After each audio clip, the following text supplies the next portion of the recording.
modificando los contenidos que pudieran hacer referencia a la identidad de la paciente para preservarla a ella y a su familia.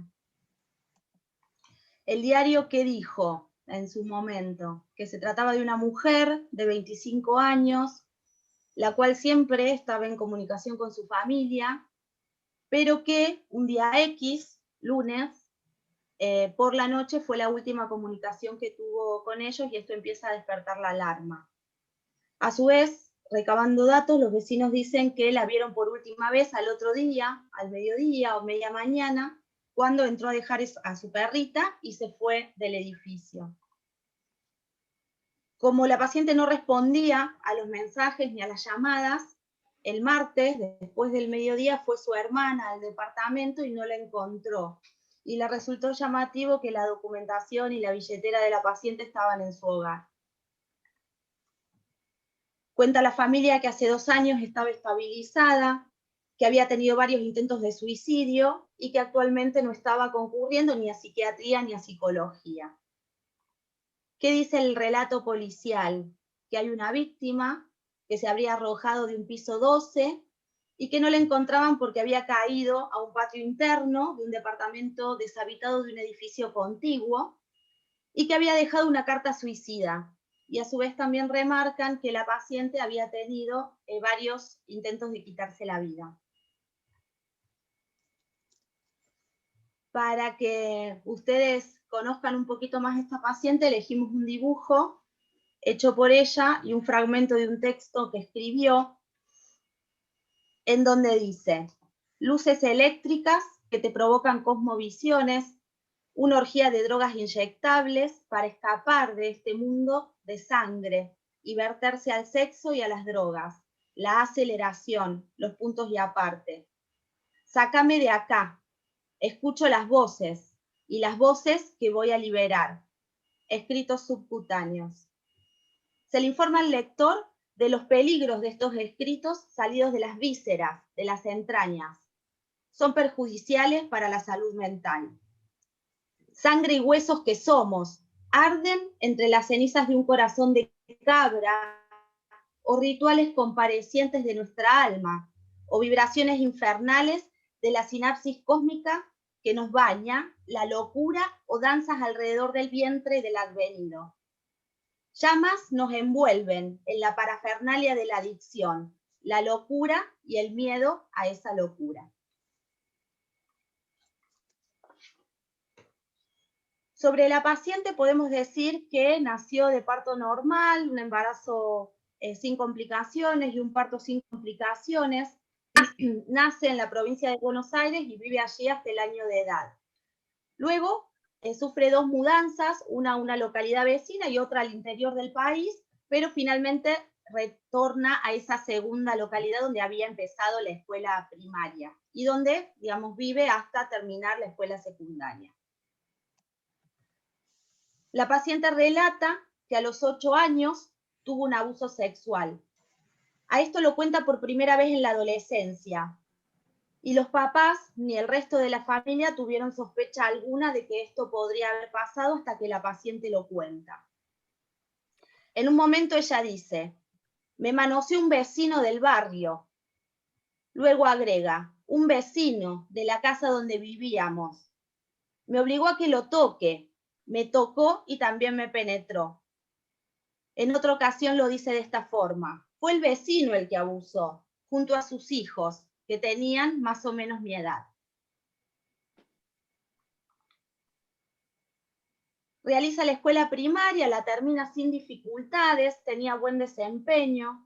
Si bien ella marca que siempre le costó relacionarse con los grupos y en general nunca lo pasó bien con las actividades grupales. Durante la adolescencia, a los 13 años, empieza a tener un trastorno de la conducta alimentaria, el cual se mantiene a lo largo de toda la vida. Estos eran episodios purgativos, se provocaba el vómito.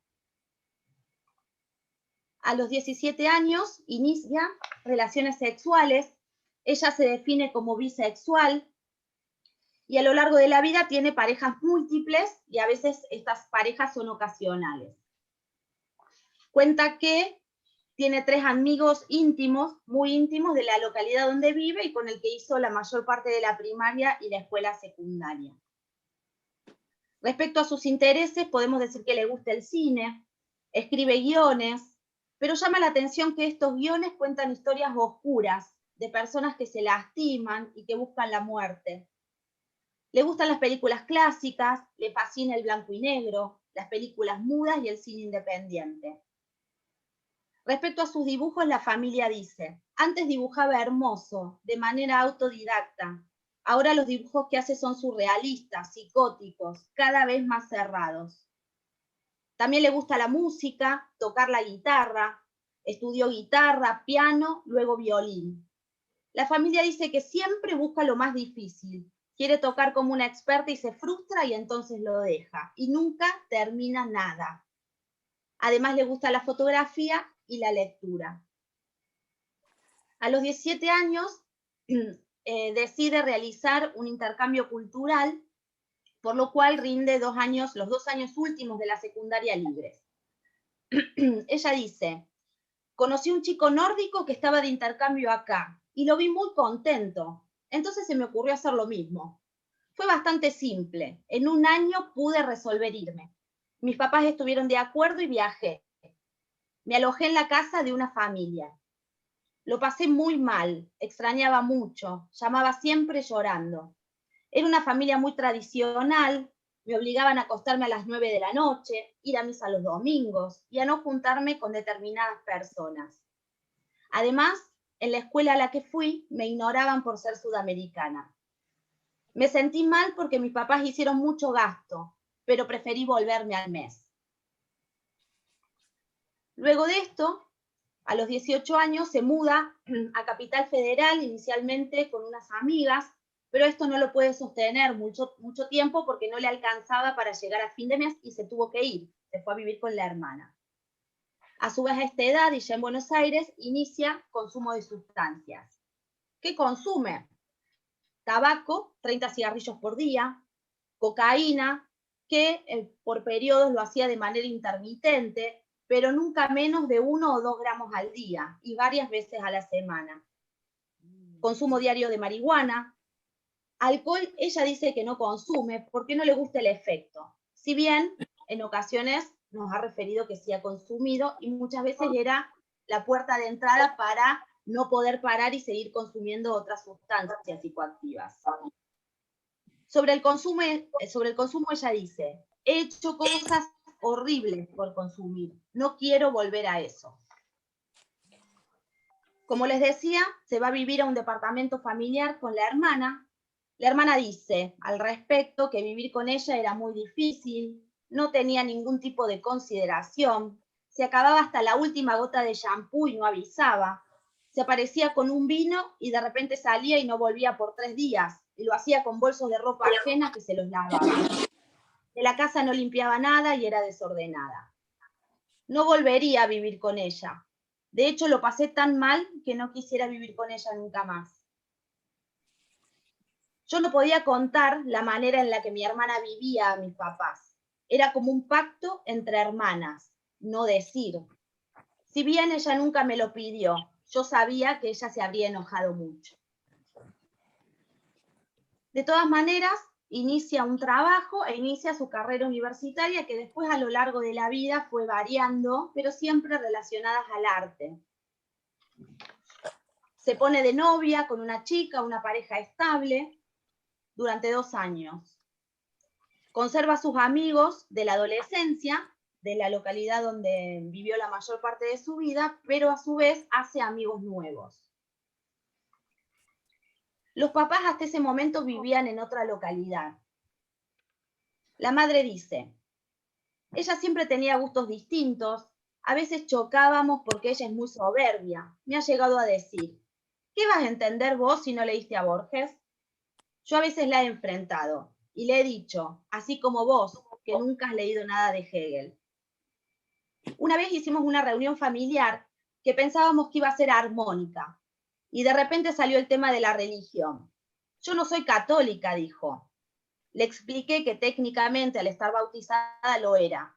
Se enojó, se levantó del restaurante y viajó sola por 300 kilómetros hasta llegar a su departamento. Con el transcurso del tiempo, los padres se mudan a Buenos Aires para convivir con ella y la relación de a poco, de alguna manera, fue mejorando. Se sienten más juntas, habla mucho con la mamá. Cuando ella está bien, salen a librerías o eventos culturales. Con la otra hija, cuando comparten, hacen cosas distintas. Por ejemplo, ir al shopping, porque ellas son muy distintas. Cuando ella está mal, nos hablamos. Cuando se ha sentido angustiada, hablamos por teléfono hasta que ella pueda volver a casa o hasta que la vamos a buscar. En un momento nos refiere la mamá que cuando el día X le dijo, mamá, consumí, ella le respondió, ¿tomaste alcohol? Y agrega, no puedo creer la negación que tengo. Sé lo que consume mi hija.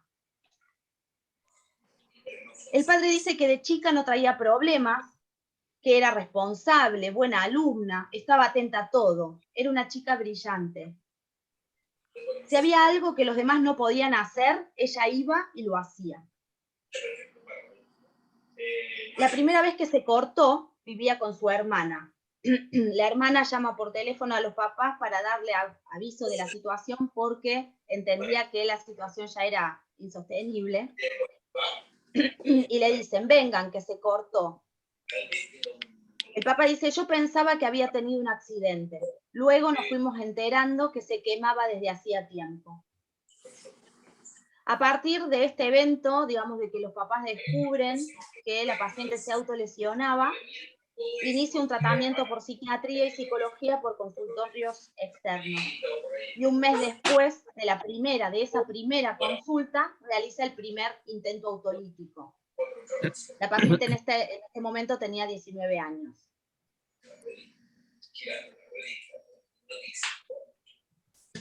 Respecto de los papás, la paciente dice que los quiere, que le dan tranquilidad, sobre todo la mamá. El problema es que ellos me tienen miedo, dice. Tienen miedo por las cosas que yo he hecho. Cuando estoy bien yo necesito libertad y ellos no lo entienden.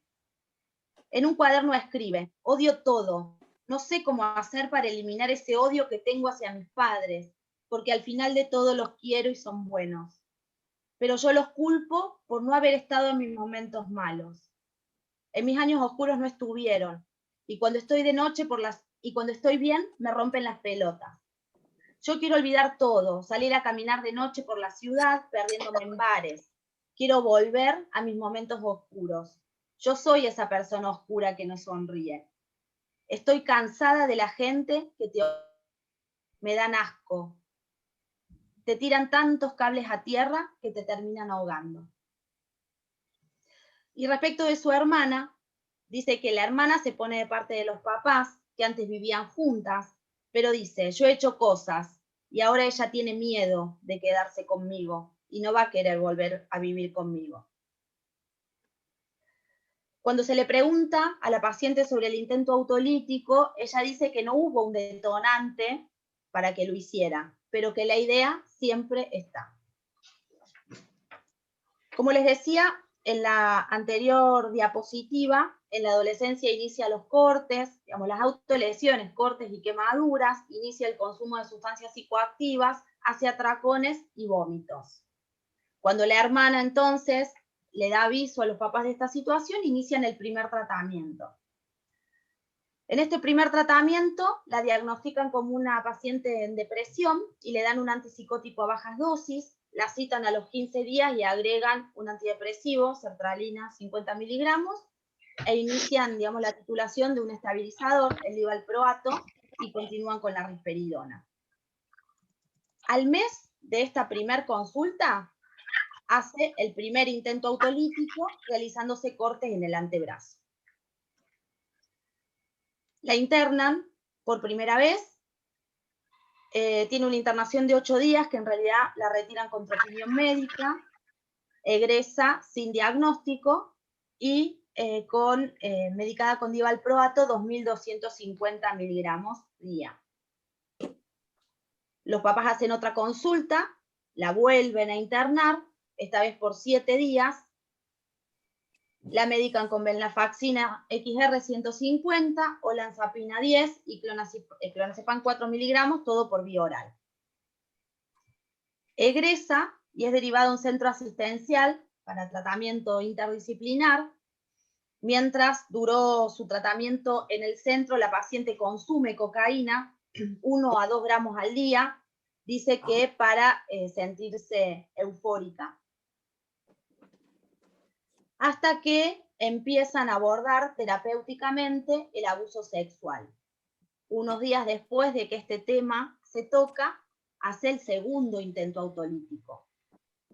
Esta vez fue una intoxicación medicamentosa. La paciente tomó 1.150 miligramos de venlafaxina XR, tomó 300 miligramos de olanzapina y 32 miligramos de clonazepam. Obviamente, por la gravedad del cuadro y el riesgo de vida, es internada en terapia intensiva durante 5 días y luego derivada a un servicio de psiquiatría para su internación.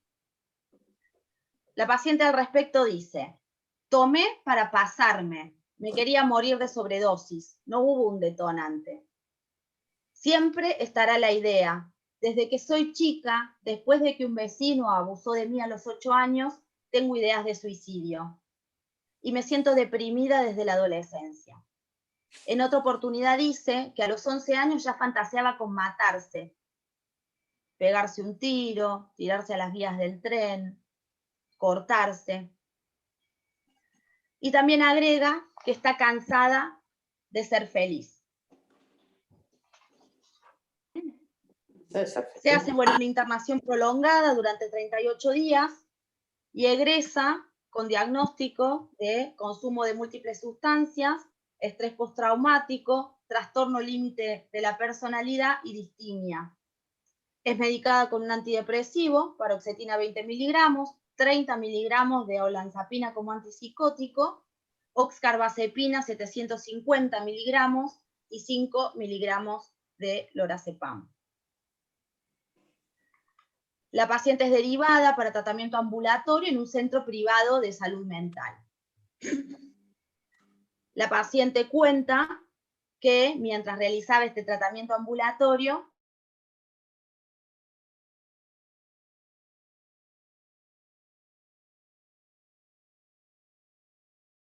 estoy silenciada, ahí está.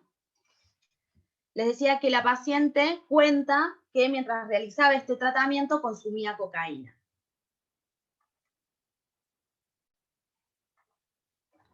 A ver qué, ahora me falla el... Ahí está. Ahí va. Pocos meses más tarde, 2, hace un tercer intento autolítico, esta vez con intoxicación por cocaína. Dice: decidí volver a suicidarme.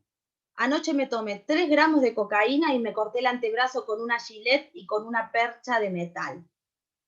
Me despedí de mi novia por mensaje y como sabía que le iba a avisar a mis padres, salí corriendo y me escondí en el incinerador porque no tenía las llaves para salir del edificio.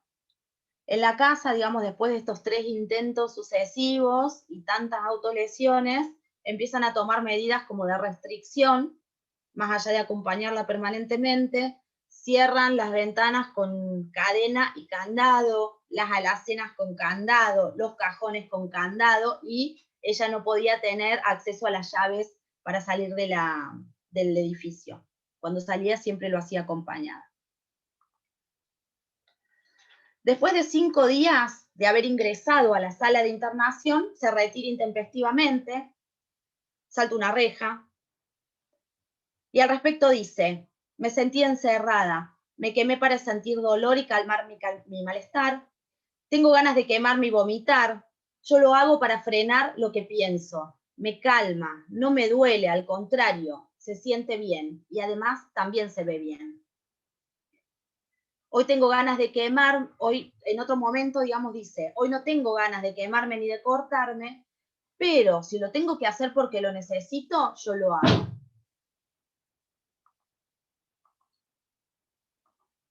Diez días después de esta fuga de la sala en la que se va a la casa de la hermana y obviamente la familia la vuelve a llevar a la sala de internación, se realiza un corte, otro cuarto intento autolítico dentro de la sala de internación. Al respecto dice, me quería matar, hace una semana y media que lo vengo pensando. Me corté con un vidrio, me quiero morir, me odio, no me quiero ni yo. Imagínate si así puedo querer a alguien. Odio mi cuerpo, no puedo más. Siento que no puedo salir. Hago lo posible, pero estoy muy triste. Me canso de tratar de estar mejor y no poder. 5 días después de este intento, toma un sacapuntas, lo desarma y se hacen múltiples autolesiones. Dice, siempre está la idea de matarme, hay una voz femenina que me habla al oído y me dice cómo matarme. Por ejemplo, mira el sacapuntas, agárralo, rompelo y cortate. Solo me quedo tranquila cuando lo hago. Curso una internación prolongada, más de un mes, y finalmente es egresada de la sala y derivado a otro hospital de día. En este momento sale con diagnóstico de consumo de múltiples sustancias y trastorno esquizoafectivo.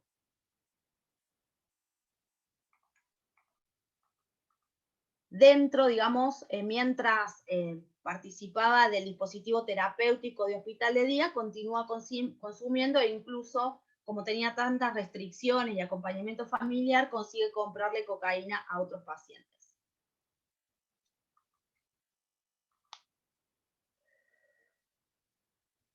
Dos meses más tarde, hace otro intento autolítico, esta vez un corte en antebrazo muy profundo que requirió sutura en varios planos y la dejó muy anémica.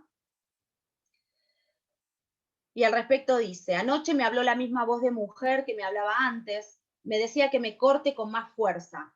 Me corté y no la escuché más. Tiene una internación de 5 días, egresa con diagnóstico de trastorno límite de la personalidad, medicada con olanzapina 20, lorazepam 1,25, 75 miligramos de venlafaxina, 3 de risperidona, 900 de oxcarba y 50 de levomepromacina. Al otro día del egreso se vuelve a reinternar, esta vez por ideas de suicidio con planificación. Esta vez la duración de la internación fue un poquito más larga, tuvo una internación de 23 días, se la medica con lorazepam, venlafaxina de nuevo, 150 miligramos, se vuelve a subir, risperidona 3 miligramos, divalproato 1000 miligramos. Y se añade al dispositivo después de mucho trabajo para que la paciente acceda a tener un acompañante terapéutico. Y a su vez se la deriva a una institución especialista en trastorno límite de la personalidad. En esta institución hace, digamos, un dispositivo con psicoterapia 2 veces a la semana, psiquiatra 2 veces al mes, grupo de habilidades 1 vez por semana, entrenamiento de padres. Al comenzar el tratamiento mostró síntomas de TEP, estrés postraumático y trastorno límite de la personalidad, con impulsividad suicida, con y sin plan preestablecido, refiere ideación de autocortes sin intención autolítica y quemaduras con fines reguladores. No da cuenta de consumo actual de cocaína ni síntomas de abstinencia y tampoco de alteraciones psicóticas. En el entrenamiento en habilidades se muestra competente para pedir ayuda en forma efectiva frente al impulso de realizar una conducta que atente la vida o la calidad de vida. A lo largo del tratamiento se muestra comprometida con el mismo, regulada emocionalmente, así como también da cuenta de una marcada disminución de la impulsividad suicida. Dado los avances, puede retomar los estudios, así como el trabajo, y restablecer vínculos sociales. Pese a esto, continúa mostrando un humor fluctuante. En este último mes da cuenta de impulsividad y plan suicida, recuerdos insistentes del evento traumático de abuso y desregulación emocional, razón por la cual se decide realizar un corte en su actividad laboral y educativa e iniciar con otro dispositivo en la misma institución que fue la terapia de reexposición. Durante 2 semanas realizó, digamos, el inicio de la terapia de reexposición, hizo 2 sesiones que fueron consideradas exitosas, pero a partir de acá la paciente presentó ideas de desesperanza y miedo, negándose a continuar su tratamiento completo, lo cual mantuvo a pesar de ello. En este lapso de tiempo se realiza cortes en el brazo y quemaduras en el contexto de abandono de tratamiento, por lo cual vuelve a ser internada. Esta es la 7ª internación psiquiátrica de la paciente. Los papás dicen, desde hace 15 días, o sea, desde que inicia la terapia de reexposición, es una pelea continua para que no abandone el tratamiento. De hecho, por 2 días no tomó la medicación y se descompensó. La notamos ansiosa, irritable, no podía dormir, fumaba un montón. Finalmente decidió volver a tomarla, diciéndonos que se había sentido muy mal al suspenderla y que no lo iba a hacer más. Pero en realidad no adhiere. Cada toma de medicación es un problema. Después de esta internación, digamos, egresa con diagnóstico de trastorno límite, medicada con venlafaxina 150 miligramos, risperidona 7,5 miligramos día, divalproato 1 gramo día y lorazepam 5 miligramos, y se decide continuar el tratamiento ambulatorio en el mismo hospital donde había sido internada, pero en consultorios externos. Se la externa y al otro día vuelve. ¿Qué pasó? Abandonó el tratamiento y presentó conductas de riesgo, consumo agudo de cocaína y alcohol. La familia dice que salió, tomó alcohol, marihuana y cocaína. La paciente no puede referir cuánto consumió, y refiere que en esta ocasión intercambió sexo por cocaína con al menos 2 personas y sin protección. Refiere que sintió deseos de cortarse, lo cual resolvió llamando a su mamá y yendo a casa de los padres. La volvemos a ingresar a la sala de internación. Se realiza obviamente tratamiento para ITS, toxicológicos, donde dio, además de positivo para cocaína, positivo para marihuana, se hace el laboratorio general, las serologías, etc. Egresa, esta vez se hace un cambio farmacológico y se titula clozapina. La paciente tuvo una internación prolongada de 1 mes y medio y se deja divalproato de 1 gramo día más clozapina 300 miligramos y continuar con el acompañante terapéutico y en el dispositivo de consultorios externos del mismo hospital.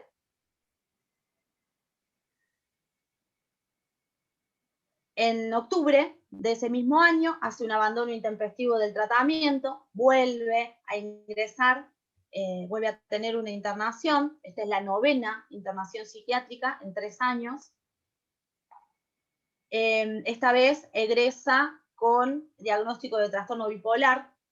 Se continúa con la clozapina 300 miligramos porque se consideraba que había respuesta a esta medicación, y continúa en consultorios externos del hospital. Ella adhiere a los controles, va de mala gana, pero va de mala gana a psicoterapia, pero va. En noviembre dice, yo no creo necesitar terapia ni tratamiento, lo hago porque si no me internan.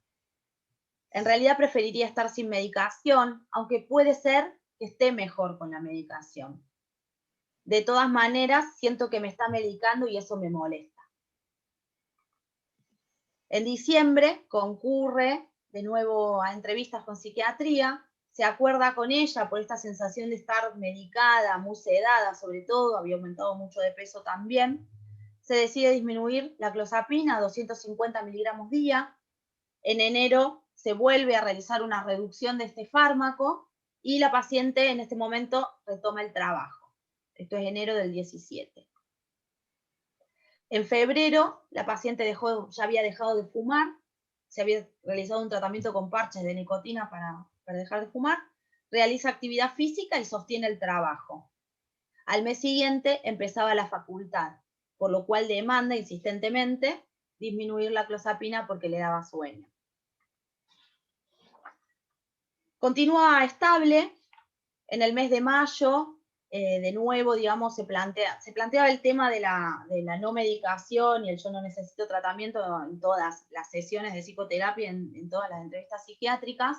En mayo se decide acceder y disminuir la dosis de clozapina. Finalmente, en el lapso de 15 días, o sea, a partir de junio en adelante, la paciente está sin clozapina, con el compromiso de continuar la psicoterapia y continuar asistiendo a las entrevistas psiquiátricas para ser evaluada.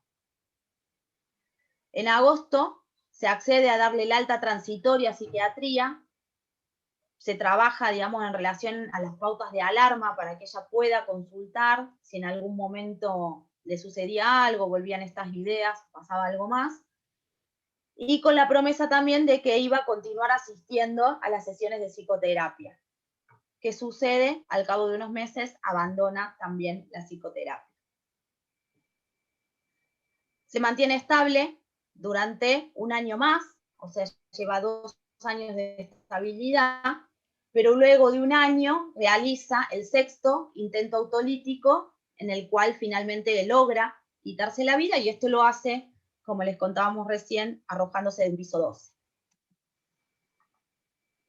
A manera de síntesis, podemos decir que en los antecedentes vitales de la paciente tenemos el episodio de abuso en la infancia, trastorno de la conducta alimentaria, purgativo, bulimia, autolesiones, principalmente cortes y quemaduras. De hecho, tienen la carpeta de antecedentes traumatológicos también es muy prolongada porque eran cortes profundos, o sea, se cortaba y se cortaba. El brazo izquierdo, que es donde mayormente se autolesionaba, parecía una quemadura de fuego, era una sola cicatriz. También se fracturó un dedo golpeando y en una ocasión se arrancó un diente. Como antecedente también el consumo de múltiples sustancias, en donde al igual que le pasa con los cortes, empieza a cortarse o empieza a consumir y no puede parar. No hay un límite ahí. Es una compulsividad total que la lleva a situaciones como de mucha exposición, como prostituirse. En estos 3 años de tratamiento, la conducta terapéutica que se realizó, digamos, en relación a estos 5 intentos autolíticos que se desencadenan en este tiempo, en este lapso de tiempo, fue trabajar sobre todo con la red, obviamente con la paciente, pero además con la red familiar. Se consideró que los padres pasaban de la fascinación de la hija perfecta a la hija peligrosa y cortaban con esa fascinación desde la mirada del terror. Esto la paciente lo ubica con mucha claridad. La familia identificaba cuando estaba mal, pero con lo obvio, con el corte, el intento autolítico, con el consumo agudo de estupefacientes, pero no estaban pudiendo ver el momento previo. Y también se trabajó en que en realidad la forma de estar de la familia y de los amigos también más cercanos era desde el control. Esto de el candado, la vigilancia, ¿sí? Estar esperando el desborde y desbordarse ellos también, y del hecho de buscar personas que puedan vigilarla y controlarla cuando ellos no estaban. Por ejemplo, una T, por ejemplo, la hermana, por ejemplo, un amigo, por ejemplo, el personal de salud mental. Y se trabajó, digamos, en qué posibilidad había de acompañarla desde otro lugar.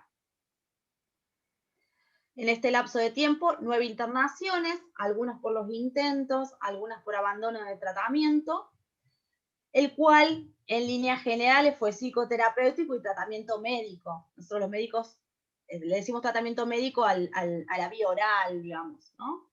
Y en general el tratamiento médico no varió mucho.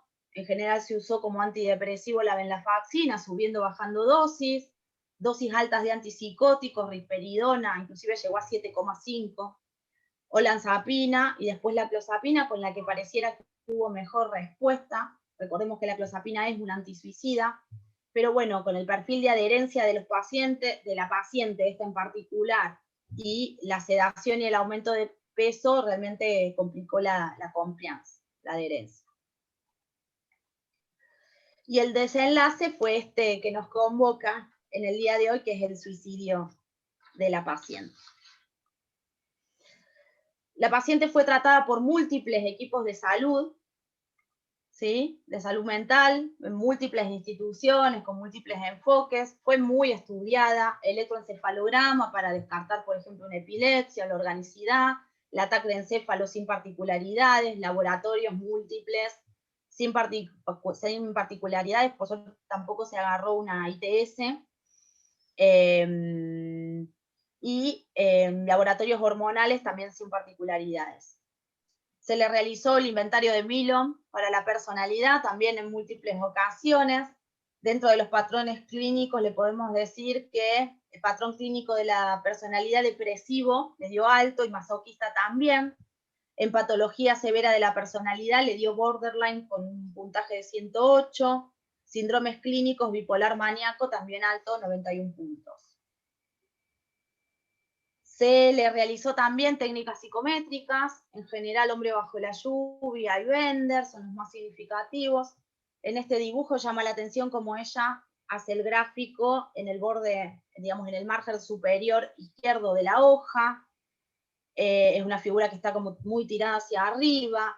Es un hombre que se defiende de la lluvia, de la adversidad, porque tiene un paraguas, pero si lo vemos en detalle es bastante inefectivo, porque la lluvia es tan torrencial que igualmente lo afecta. Y también lo que llama la atención de este dibujo es que el hombre dice ya que está yendo a buscar a sus hijas al colegio en esta lluvia y pareciera que hay un auto que lo está por atropellar.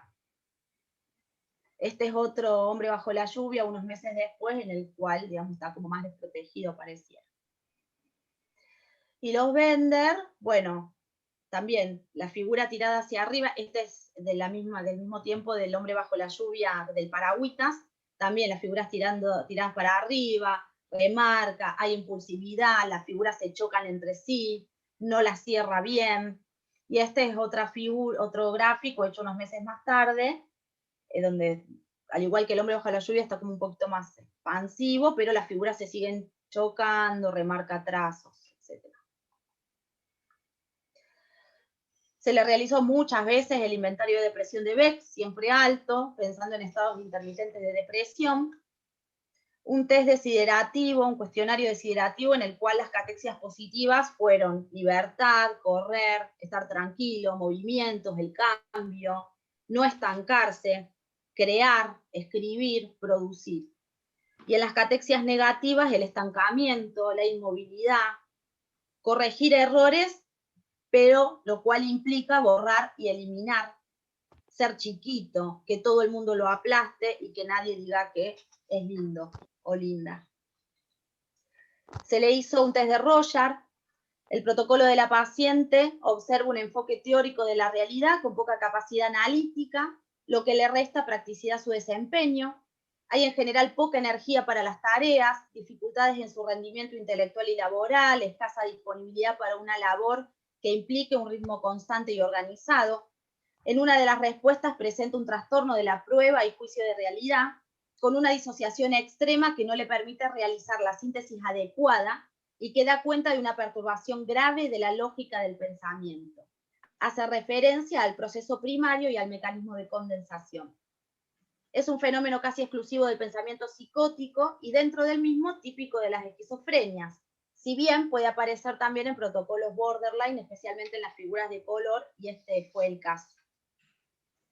Presenta un pensamiento mágico, omnipotente, con una marcada estereotipia y rigidez, déficit en la simbolización, vulnerable en las relaciones humanas, no hay áreas libres de conflicto, tiene pocas defensas y hasta en posible crisis. Se la observa impulsiva, ante el impacto afectivo responde de una manera más inmediata, siente y reacciona, haciendo o diciendo. En función de ello piensa después, aunque en ocasiones puede arrepentirse luego. Dificultad para establecer límites entre el adentro y el afuera, identificación proyectiva, y también dificultad en reconocer y aceptar las necesidades afectivas. Probablemente la necesidad de afecto haya sido reemplazada y disociada debido a una experiencia de frustración prolongada en sus primeros vínculos. la madre más arcaica y el propio nacimiento. Por ello ha quedado obstaculizada la capacidad de establecer relaciones objetales en las que los afectos estén incluidos. Esta deprivación afectiva se ha vivido como algo peligroso, le crea inseguridad y ansiedad, se protege negando y reprimiendo la necesidad de afecto de los otros.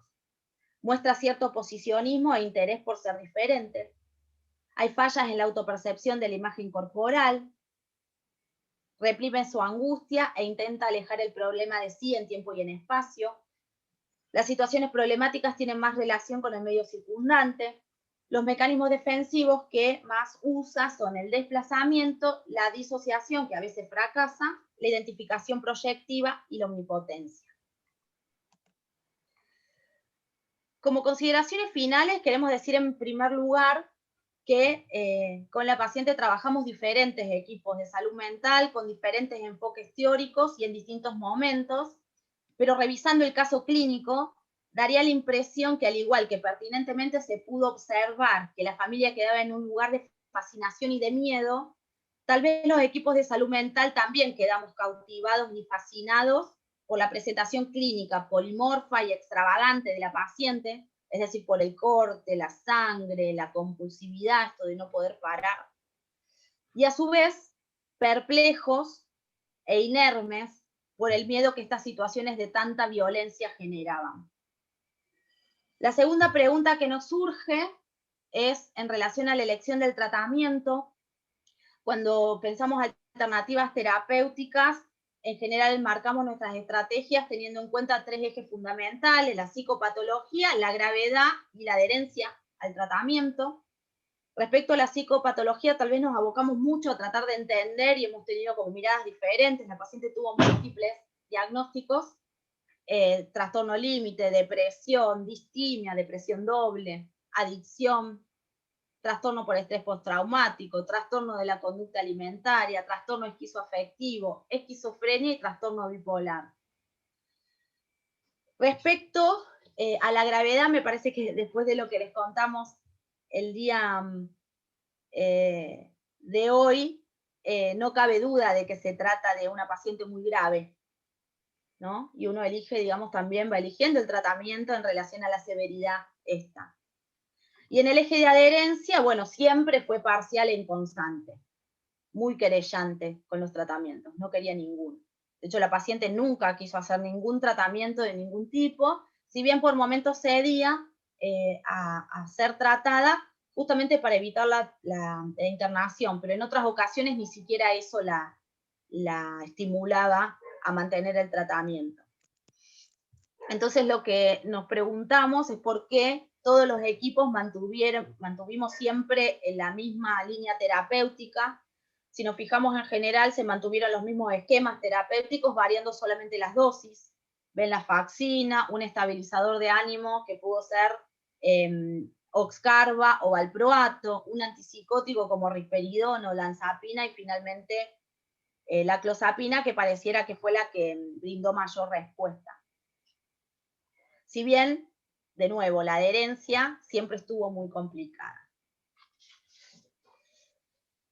De esto se desprende que realmente, digamos, uno puede pensar que no buscamos otras alternativas que son las utilizadas en caso de extrema gravedad y en pacientes no adherentes al tratamiento. Nos preguntamos si esto del árbol, esta presentación clínica, esta gravedad, esta situación familiar tan complicada, no nos tapó el bosque y no nos dejó ver más allá. La presentación como fue muy disruptiva y nosotros nos quedamos con ese arbolito que teníamos enfrente y no pudimos ver más allá. Y por último, queremos decir que haciendo la analogía con las terapéuticas en medicina, sabemos que cuando los tratamientos clínico-médicos no funcionan, fracasan o simplemente no alcanzan, recurrimos a lo quirúrgico. Se recurre a lo quirúrgico como apuesta para sacar al paciente del riesgo vital. Es interesante pensar que no agotamos las alternativas terapéuticas y que en realidad uno sabe que cuenta con técnicas que tal vez son quirúrgicas, haciendo esta analogía, son más invasivas, pero a las cuales se puede recurrir cuando el tratamiento médico clínico falla, ¿no? Por ejemplo, ¿por qué no indicamos litio? ¿Por qué en algún momento no se pensó, digamos, si hubiese respondido a los antipsicóticos distintos de clozapina, por qué no se pensó en un depósito?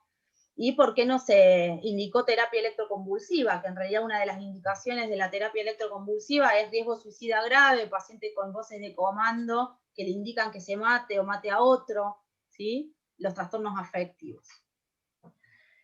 Y bueno, por último, ya termino, quisiera que si los doctores Arenas y Aguilera tienen, digamos, algo más para manifestarnos que yo me haya olvidado o que quieran agregar, por ahí darles un momentito para que puedan comentarnos. Cecilia, muchísimas gracias. Estuvo muy interesante, la verdad que muy interesante, y no sé qué otras cosas se podían haber hecho. Vos las enunciaste, pero bueno. Hugo Arenas, ¿estás por ahí? Sí, acá estoy. Me gustaría que vos que propusiste esto... Obviamente no me equivoqué al elegirla a Cecilia para que dé este Ateneo. Brillante como siempre. Lo que poco se puede agregar a todo lo que dijo, fue muy completo realmente. Quizá insistir en el solapamiento de diagnósticos, en la inclinación hacia la psicosis tan profunda que le da realmente justificativo al nombre de trastorno límite de la personalidad. Yo también me pregunté al final, cuando supimos el desenlace, ¿por qué no llegamos a la terapia electroconvulsiva que tanto éxito tuvimos en muchos pacientes en nuestro servicio? Pero bueno, la clozapina parecía que había sido finalmente la elección adecuada y la paciente había tenido una buena respuesta. Y después siguió por cuestiones de comodidad de la familia y de ella, siguió tratamiento en otros servicios y después la perdimos de vista hasta que tuvo este abrupto desenlace. Bueno, nada más, me gustaría escucharlo a Enrique y a Diana, a ver qué pueden opinar del caso y qué nos pueden decir. ¿Me permiten una palabra? Dale.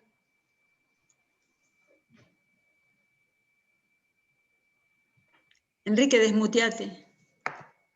Estás muteado. Tengo una opinión, Enrique, tengo una opinión sobre el problema de las alternativas de tratamiento. A mí me parece, por mi experiencia, de que había un condicionante principal de toda la situación que era su consumo. Las internaciones cortas, cuando no quiere tratarse es porque sale a consumir, eso está probado siempre. Por lo tanto, yo creo que hubo una opción terapéutica sin conocer el detalle y el enorme esfuerzo, además la descripción clínica ha sido excepcional por parte de Cecilia, pero creo que la internación prolongada, aunque sea por internación judicial prolongada, puede ser una opción que en algunos casos ha dado resultados. No sé si en la gravedad, digamos, de la intención suicida de esta chica hubiera sido posible, pero la internación prolongada para cortar el consumo, porque el consumo es un determinante de muchas alteraciones de la conducta. Y si se quiere abordar por los síntomas, digamos, de la psicosis o por los síntomas del cuadro clínico depresivo, ansioso, vamos a fallar porque en última instancia nunca aceptan los tratamientos porque salen a consumir, no es porque son nerviosos, porque tienen... Es el caso Maradona, simplificando, ¿no? Maradona no se va de la clínica porque es un muchacho intranquilo, se va porque quiere ir a consumir. Y creo que la chica, en todo caso, simplifico quizá con esto. De modo que, insisto, poniéndolo en claro que si el problema principal es el dejar de consumir como problema principal para el resto, la internación prolongada puede ser una opción importante, aunque ella no lo quiera. Gracias por la palabra. Gracias, Enrique. Es cierto, es una opinión muy interesante. Hay alguien acá que quería hacer una pregunta. No sé quién es. Dice iPhone a todos. Sí, No, le mandé mientras les la cuento un solicitud poquito, para que se active el micrófono. mientras les cuento que hubo, digamos, era una chica muy inteligente y la querella muy desafiante, muy querellante, y es totalmente asesorada respecto a la ley de salud mental, habló con abogados, habló digamos, se asesoró legalmente, y ella muchas veces decía, no me pueden obligar, quiero que venga el órgano de revisión, como bastante Claro, no la complicado pueden también. obligar para seguir, no la pueden obligar para seguir consumiendo, es muy claro. Por lo menos para mí, ¿no? Es cierto. Eh, Bueno, la persona... ahí sigue, iPhone sigue queriendo hacer una pregunta. Desmuteate, iPhone.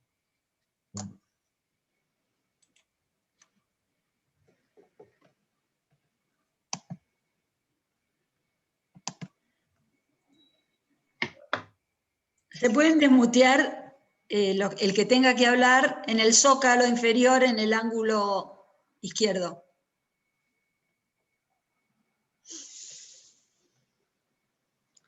Bueno, entonces, ¿hay alguno de los miembros del capítulo de psicotrauma del capítulo de suicidología quiere mencionar algo?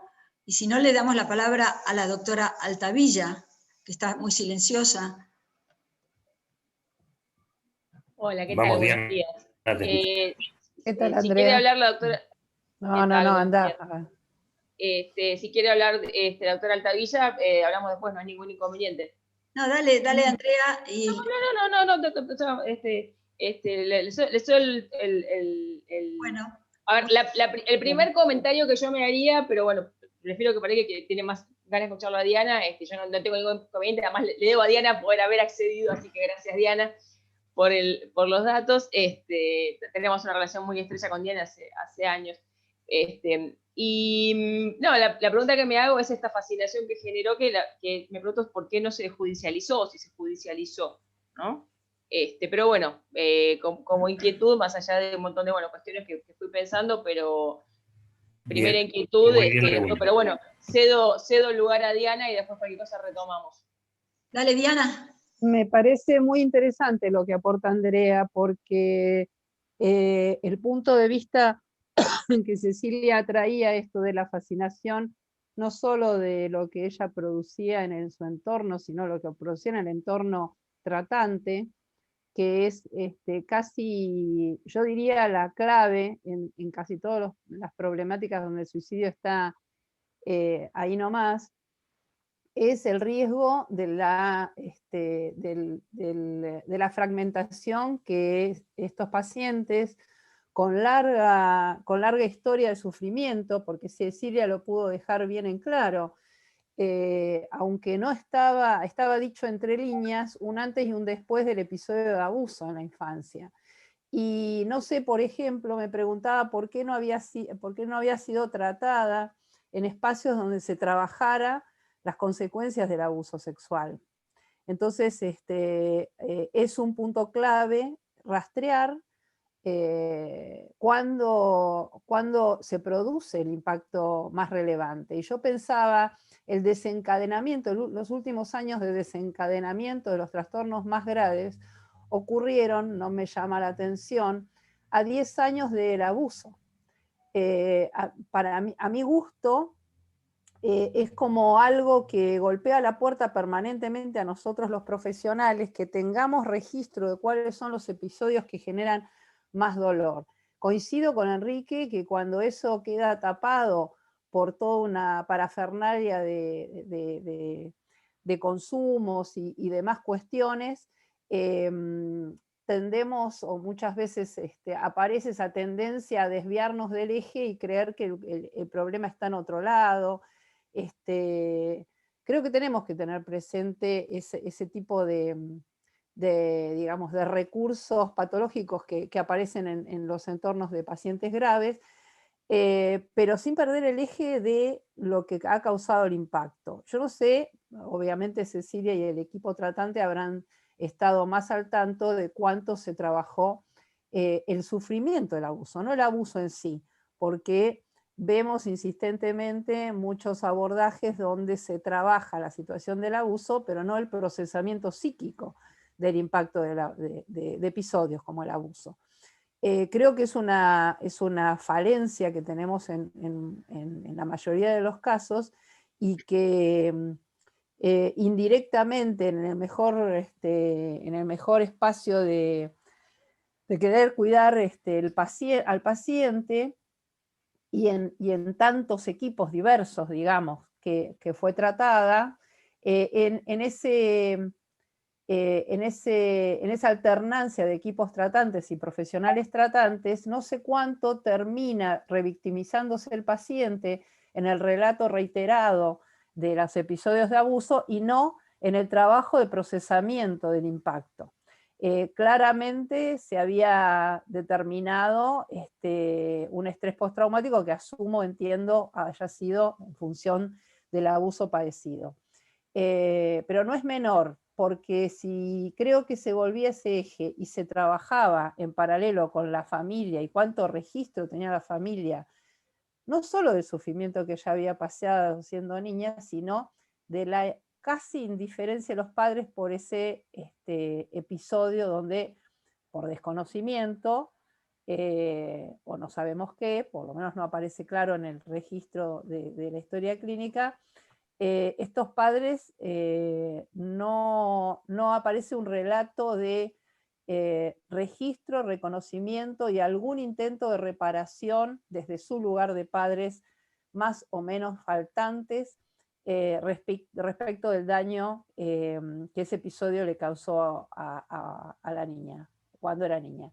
Creo que cuando escucho en los tratamientos que no se deja pasar esta limitación o falta directa en algunos casos de pacientes, no se deja pasar y se singulariza el valor que hubiera tenido para el paciente y el deseo del paciente de que haya registro y reconocimiento de la ausencia.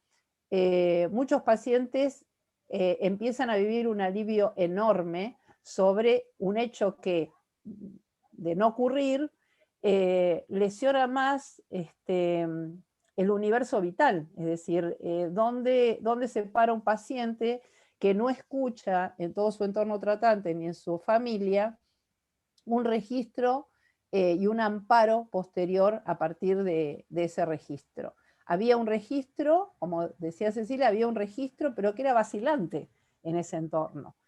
Y cada acto pareciera, cada acercamiento, era una forma de golpear a la puerta para que alguien, sobre todo su familia, pudiera registrar que había quedado sola de niña, ¿no? Y que no había quedado sola en un hecho menor. Es una opinión, creo que cuando en las presentaciones de casos que tienen otros desenlaces y que han tenido buen curso de tratamiento, una de las cosas que más se marca es esto, el valor que tiene para cambiar el rumbo del tratamiento, que los profesionales se impliquen en anudar alguna otra forma de tramitación del dolor psíquico por ese evento altamente grave, disruptivamente gravísimo, que sufrió de niña, y de los años de silencio hasta que lo explicitó, porque hubo muchos años de silencio y de aislamiento de su grupo de pares, etc. O sea, todo se trastocó a partir del abuso, pero en un espacio íntimo. Cuando esto se evidencia, ahí tenemos la ocasión, en los primeros tiempos de tratamiento, ahora ahí tenemos la ocasión de revisar cuánto amparo hubo y habría a partir de esa apertura, con su familia sobre todo, que me imagino que algo estaba demandándole de evidencia clara, de reconocimiento de daño por desamparo. Muchas gracias, Diana. Como siempre la tenés bastante clara. El planteo es, no sé si me permiten un pequeño aporte, yo no soy especialista en esto, pero preparándome para ver de qué se trataba lo que íbamos a hacer en el seminario, estuve leyendo algunas cosas, y unas de Schneidman, uno de los autores que a mitad del siglo XX se concentró en qué desencadena el suicidio, me está viniendo a la cabeza, porque él finalmente, después de comparar 1000 o 2000 notas suicidas de verdaderos veteranos que se habían suicidado y que habían dejado eso, y en sus historias clínicas figuraban, después de compararlas con otras tantas cartas de despedida falsas, pedido a otros escritores, amigos, que si se fueran a morir, a suicidar, que dejaran una nota a su familia. Él hizo un trabajo muy interesante comparando las de los verdaderos suicidas con las de los otros, y sacó lo que decía Diana hace un ratito, él lo llama el dolor psicológico, es el sufrimiento. Me llama mucho, él lo plantea como un dolor incoercible, imposible de seguir soportando y siendo cualquier salida, incluso la muerte, infinitamente menos dolorosa que eso. Entonces, a mí me llamaba la atención, y creo que en realidad se repiten en estas cosas, cómo las conductas, es decir, las acciones, lo motriz, lo que ella hacía, era lo que movía a cambiar la medicación, a hacer la consulta, a hacer esto, pero en el dolor psíquico de la paciente que se trasunta, para mí, en lo primero que leíste,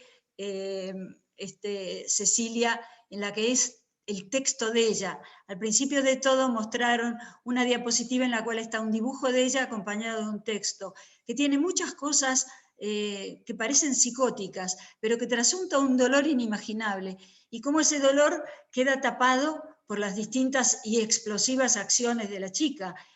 No sé, irse corriendo, hacer esto, hacer lo otro, cortarse con el pedacito del sacapuntas, es decir, cortarse hasta el hueso en el brazo. Eran cosas tan impactantes que nos tapan qué es lo que tendríamos que estar pensando. No sé si hubiera servido de algo darnos cuenta, porque cuando la voluntad de ella es no seguir adelante soportando esto, es inevitable, pero bueno. Una cosita que quería agregar es esto, que mientras están en curso un tratamiento, creo que ningún profesional podría decir cómo sabemos los profesionales que realmente es una decisión incoercible y un camino incoercible hacia la muerte. No lo sabemos. Y solo sabemos cuando hacemos intervenciones precisas sobre lo que suponemos el paciente necesita explicitar de su dolor psíquico, y ahí se tuerce un tratamiento y empiezan a mejorar. Es ahí que decimos, ¿era incoercible o no era incoercible?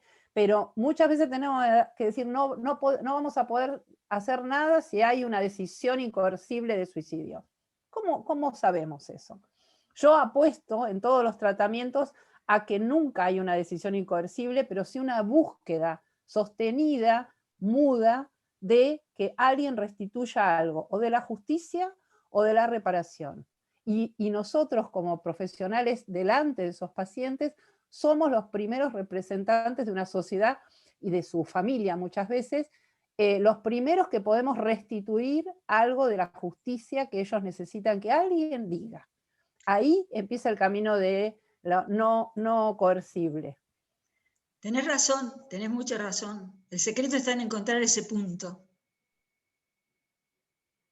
Y la mayor parte de las veces rastreando, como hizo con tanta precisión Cecilia, ¿no? En los ateneos clínicos, miramos casos clínicos, busquemos ese inicio del dolor psíquico, pues está tan claro en todos los pacientes que las conductas empiezan a variar en determinado momento, con precisión, y se evidencian claramente. Y después, como decías bien, después todo un grupo de tratantes o de entorno de los pacientes terminan apresados y desviados de el foco que el mismo paciente dice que es lo que más le importó.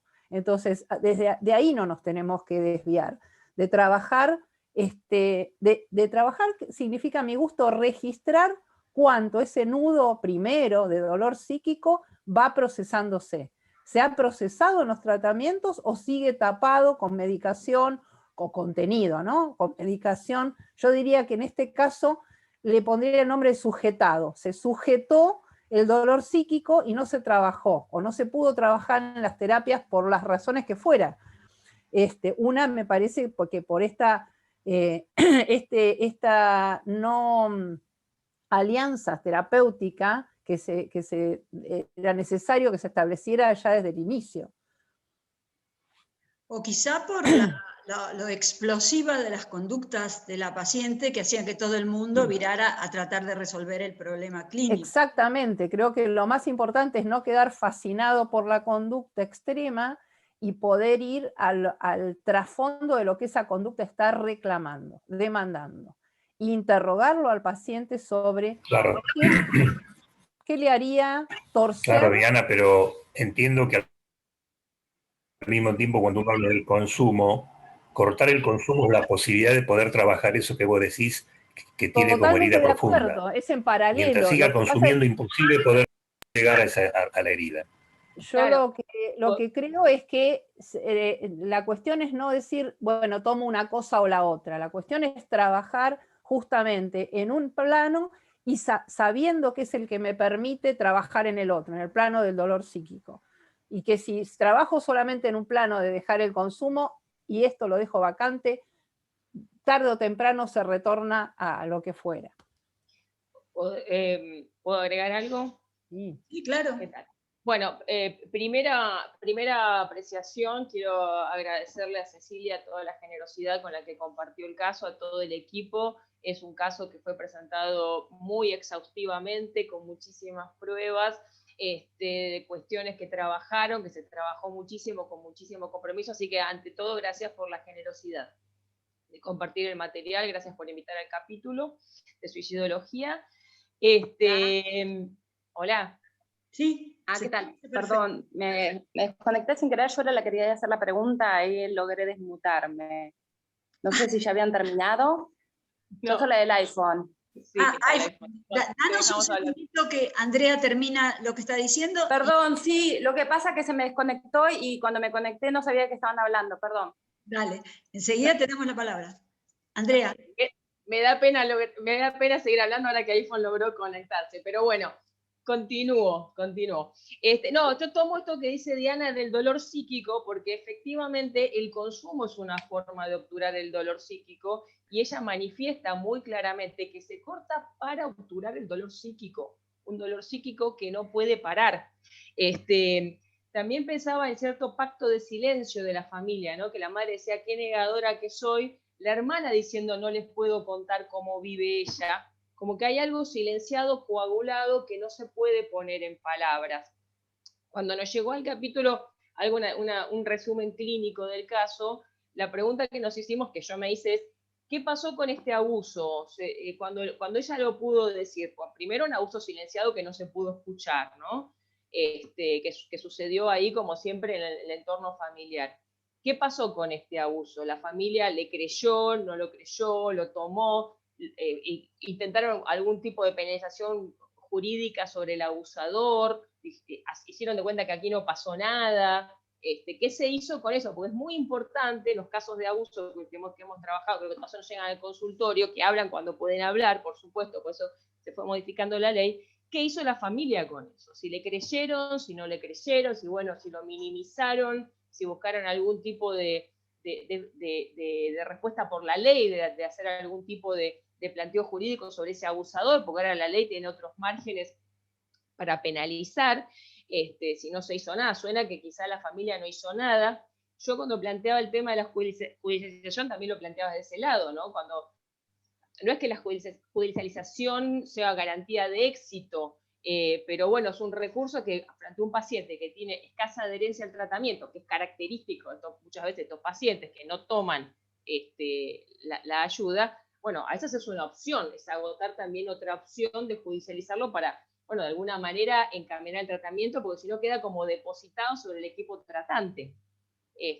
La familia, bueno, sí, continente, pero queda depositado sobre el equipo tratante una responsabilidad de hacerse cargo, como que le dan en adopción al equipo tratante a esta hija para que nosotros hagamos milagros a veces, ¿no? Cuando son casos muy complejos con ideación suicida crónica, que hasta que algo no ingresa, como decía Diana, a frenar algo el dolor psíquico que parece tan devastador, es muy difícil frenar. O sea, está buscando límite, está buscando permanentemente el límite, está buscando que alguien la frene, y bueno, y miren cómo será el dolor psíquico, que en países como Bélgica ya se acepta la eutanasia por motivos de dolor psíquico, de considerar que el dolor psíquico es tan extremo como dolor de un cáncer terminal. O sea, es a ese nivel que se lo considera digamos, de intolerable. Y que también se considera que quizás, esto es una pregunta que nos interpela fuertemente en salud mental, preguntarnos si existen pacientes incurables, como en otras disciplinas sí aceptan que hay pacientes que no los pueden ayudar.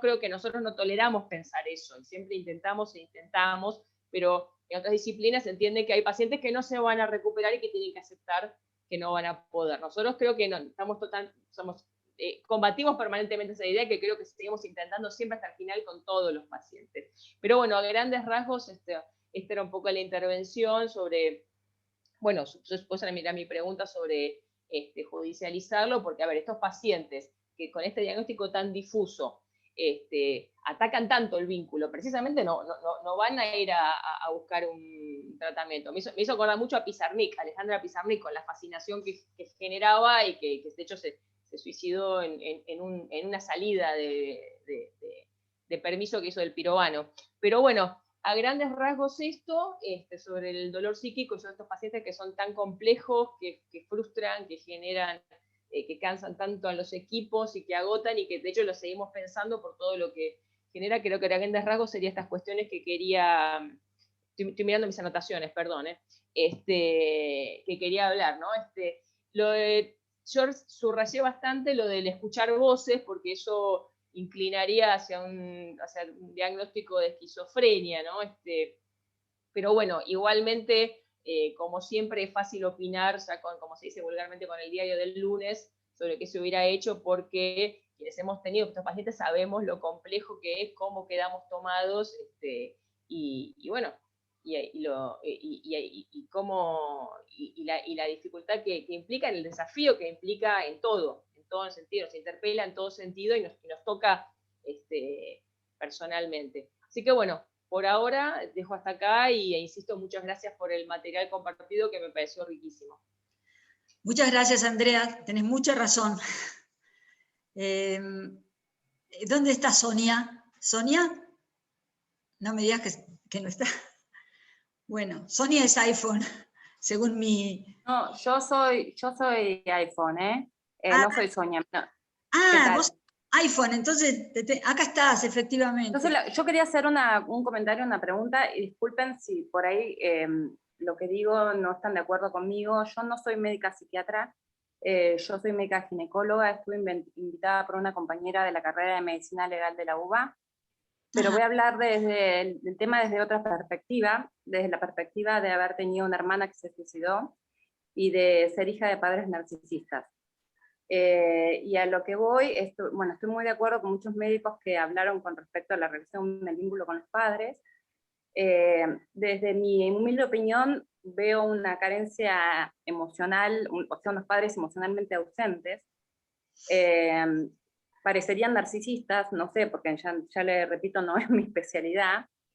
Y lo que sí veo en la falla en el tratamiento, que no sé si tuvo la oferta o no, pero sí siempre pasa como que siempre el tratamiento lo tiene que hacer la paciente. Se la llena de medicación, internación, judicialización, victimización, y los padres no hay nunca un compromiso, es como que nadie involucra en el tratamiento a los padres. Parecería ser que los padres nunca tienen que hacer el tratamiento.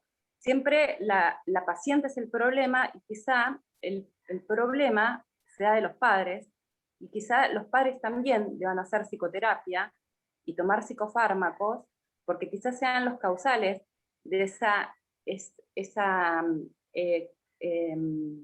carencia que tuvo esta chica, ¿no?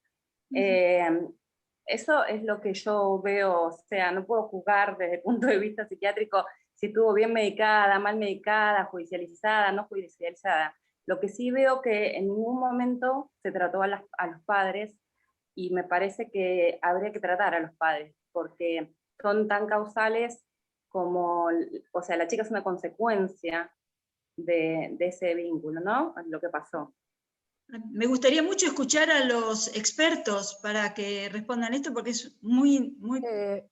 Diana. Me parece muy interesante lo que ella está planteando, porque es lo que vemos justamente cuando luego de situaciones de suicidios consumados, abordamos a familiares de alguien que se suicidó, aquellos familiares que son los más conscientes, los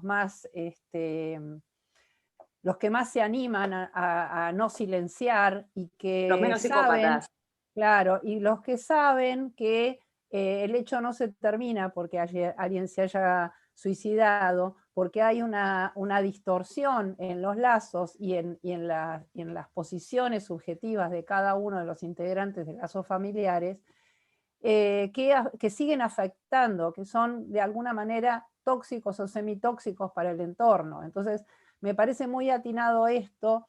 Yo hubiera intervenido muy fuertemente en cuanto fue el primer abordaje con el entorno familiar, incluso digo, con funcionando los profesionales, por lo menos los profesionales psicólogos, yo soy psicóloga, no soy médica, psiquiatra, digamos, pero sí que haya alguno de los profesionales del equipo tratante sean ese lazo, digamos, de salud mental entre un paciente que necesita un entorno y referentes adultos. Ella en ese momento todavía era adolescente, en los primeros episodios tenía 18, 19 años, ¿no? En el primer, Cecilia.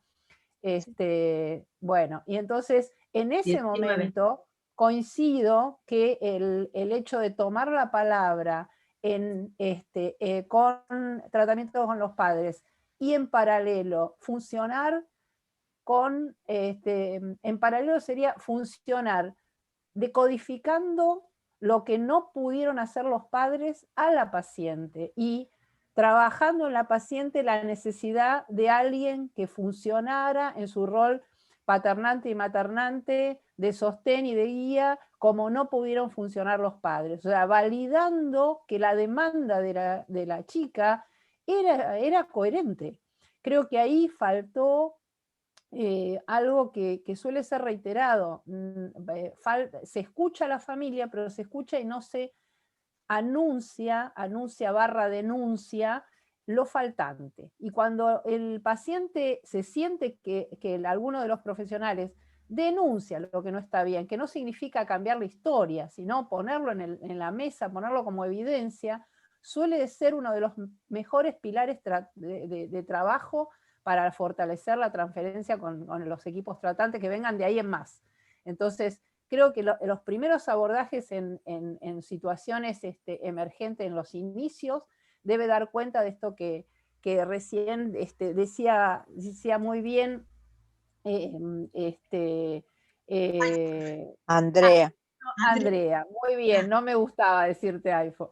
Andrea, No, que Constanza. No, Constanza, perdón. Constanza. Entonces, decías muy bien y describías muy bien que puesta en claro de padres ausentes y o distorsionados y distorsionantes de lo que debería ser una función adecuada, paternante y de sostén, ponen en juego, viran la situación a que no hay un emergente, el enfermo, ¿no? Reiteramos permanentemente de no poner al enfermo como el enfermo. El enfermo es solamente el emergente de una problemática familiar que no sabemos en principio dónde está, si está en uno de los padres, en los dos padres, en abuelos. Sabemos de familias que son muy complejas determinar dónde está lo patológico a destrabar, pero sí tenemos que meternos ahí, así que es inevitable decir, bueno, acá ella, más allá de trabajar su impacto personal, debe haberse en paralelo trabajado cuál era la incidencia que antes y que en lo actual del tratamiento estos padres carecen o necesitan un soporte profesional para empezar a hacer, para empezar a ocuparse de ese rol que antes no hubieran hecho. Coincido totalmente, me parece valiosísima la opinión de Constanza.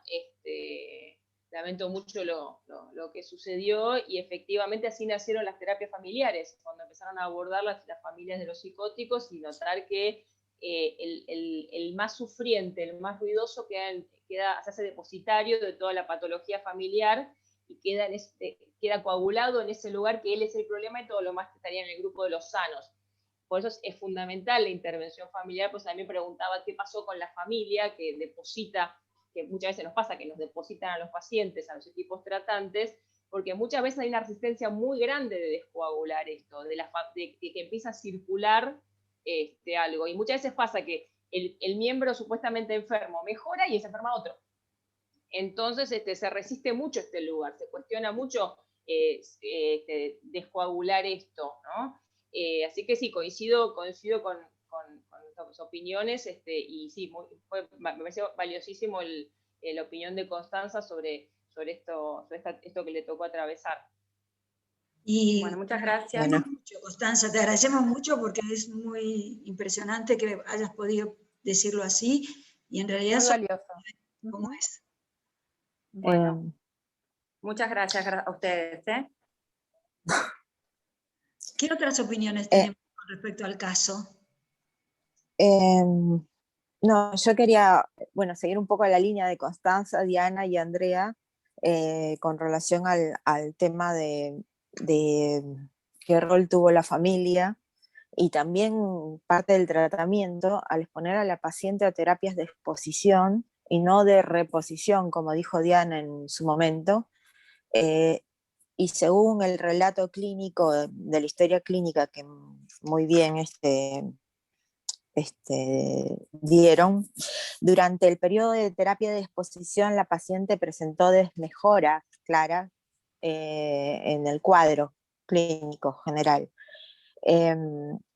No concuerdo tanto con relación al diagnóstico, pasando a otro tipo. Yo veo a la paciente más como un trastorno bipolar tipo 1, ya que mostró claros episodios maníacos, y me parece que la familia en algún punto también quería verla bien, porque en algunos momentos quizás la vio bien al oscilar anímicamente, y me llamó poderosamente la atención que los cuidados de la familia estaban más dirigidos a que no se haga daño, en el sentido de poner candados en los cajones, cerrar las ventanas, no darle la llave de salida, y no estuvieron tan dirigidos a ver que tome la medicación regularmente, a judicializarla. O sea, no estuvieron tan dirigidos a la prevención del acto,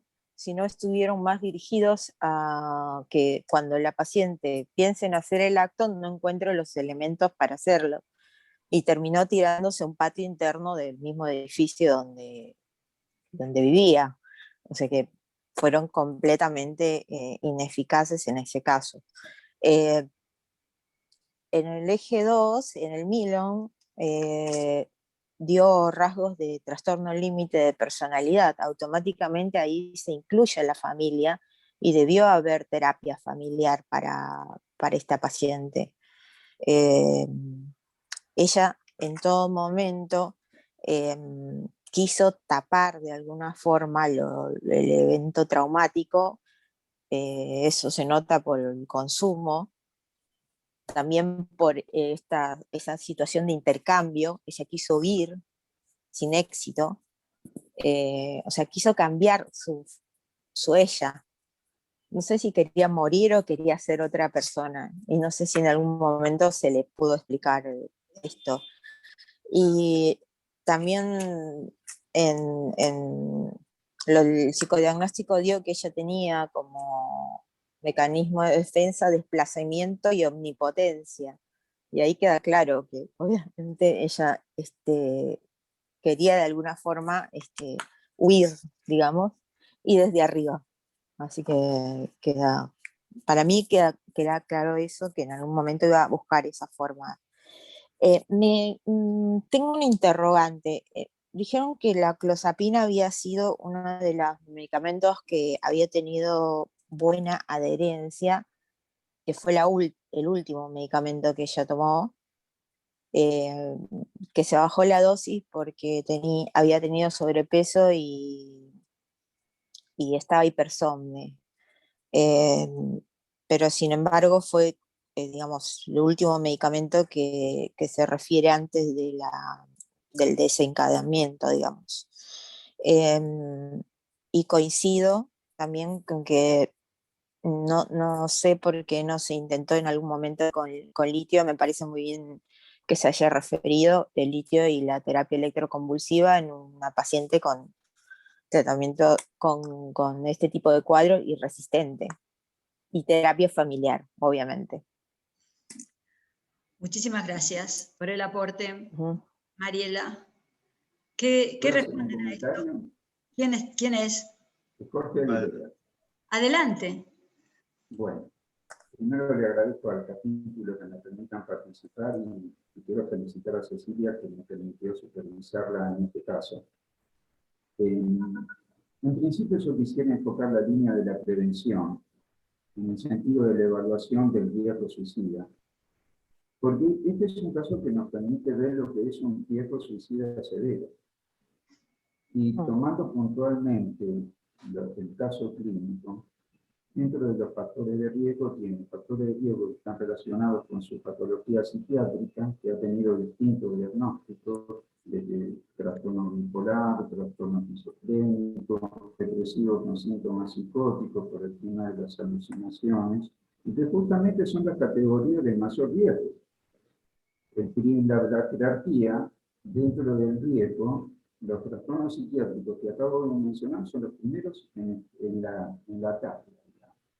Y acá hay una comorbilidad que bien decía el doctor Stein también. La comorbilidad con el consumo de sustancias, no solamente el consumo de sustancias es un factor de riesgo, sino que es un factor precipitante, porque la desinhibición que ocasiona el consumo de cocaína o de alcohol, eso agrava más la situación. Entonces, es un factor precipitante y está considerado dentro de los factores de riesgo. Y tomando lo que decía también la doctora Mariela, tiene un eje 2 con un trastorno límite de personalidad, con gran compulsión, con gran impulsividad. Ese es otro factor de riesgo más a considerar. Y dentro de los antecedentes personales, desde los 19 años hasta ahora, ha tenido varios intentos de suicidio, que yo después quiero referir si algunos eran intentos o si realmente fueron suicidios frustrados, que son dos cosas diferentes. Y ha tenido 9 internaciones psiquiátricas. O sea, seguimos viendo preventivamente, antes de que ocurra el desenlace, que es un riesgo severo de suicidio. Hay otros factores que también marcaron a través de la conversación. El tema de la falta de una contención familiar adecuada. El tema de la desesperanza de esta paciente, que tiene bien marcado que considera que la única salida que tiene es la que está totalmente intentando hacer permanentemente. Y un tema muy importante como antecedente es el abuso físico y sexual que sufrió en la infancia y el tratamiento que, como decía la licenciada, tuvo eso a partir de ahí. Eso no se trata, eso se trata, tiene mucha razón en lo que dice. Y eso es un gran condicionante de factor de riesgo. Y esta paciente, además de tener factores de riesgo, tuvo factores de alarma. Los reiterados intentos, la escalada que tienen estos intentos, que comienza con cortes más profundos, intoxicaciones, y lamentablemente cuando cambia el método buscando una mayor efectividad, lo logra. Entonces, esto ha ido escalando y esos son factores de alarma. Sumado al consumo que lo va acompañando en todo el tiempo y que va ayudando. O sea, para resumir, esta paciente tiene ideación suicida porque tiene la intención de querer quitarse la vida, eso lo vemos claramente, pero me sorprendió cuando Cecilia habla sobre la paciente y dice que ya desde la infancia tenía fantasía de querer matarse. O sea, antes de la ideación ya tenía fantasía, no sabemos, porque todo queda en una cosa que es poco no procesa. Esta paciente ha tenido ideación suicida, ha tenido intentos de suicidio, ha tenido comportamientos suicidas reiterados, Y finalmente, yo creo que ha tenido suicidios frustros, donde por razones ajenas a ella se lo han detectado cuando se hacen los cortes profundos y se esconde. Suicidios frustros intrainternación psiquiátrica, y finalmente tiene un suicidio consumado, que es lo que nos motiva a hablar acerca de ella hoy, quizás, con todo el recorrido hacia atrás, como decía Andrea con la noticia del lunes. Sí, es fácil, es fácil. Un solo comentario más con respecto a la terapéutica, que ha sido variada y yo creo que ha generado confusión. Hay cosas que sabemos que están en el extremo de la terapéutica. El litio, que hay varios artículos que hablan que no es una droga de primera elección para disminuir el riesgo de suicidio, e inclusive la recurrencia del intento de suicidio, especialmente en pacientes que tienen trastorno depresivo mayor o trastorno bipolar. El otro tema también que se utilizó en este caso es la clozapina, que está aprobada por la FDA también para el tratamiento especialmente de pacientes esquizofrénicos con ideación suicida. Y un tema que soslayamos es el tratamiento electroconvulsivo. El marcador, muchas veces para el tratamiento electroconvulsivo, tomarlo como primera instancia, es el suicidio frustro. Cuando el paciente busca suicidarse y ajeno a su voluntad, se le impide. Y a veces hay que considerarlo también, en ese caso, porque ese paciente seguro va a estar internado. Pero el tema es que hasta que le doy el litio y la clozapina ese efecto, hay un periodo de latencia donde el paciente va a seguir intentando suicidarse. Entonces ahí quizás hay que pensar seriamente en la indicación de tratamiento electroconvulsivo. Más allá de todo lo que hablamos, que por supuesto, yo me enfoco en un tema que a mí me convoca. Pero hay que tener que esto es simplemente un grano de arena dentro de todo el tratamiento multidisciplinario que tiene. No solamente el paciente, sino todo el entorno del paciente, que también ayuda y que también forma parte del pronóstico que va a tener. Bueno, solamente ese comentario. Gracias. Muchísimas gracias, doctor. La verdad que sí. No se tiene...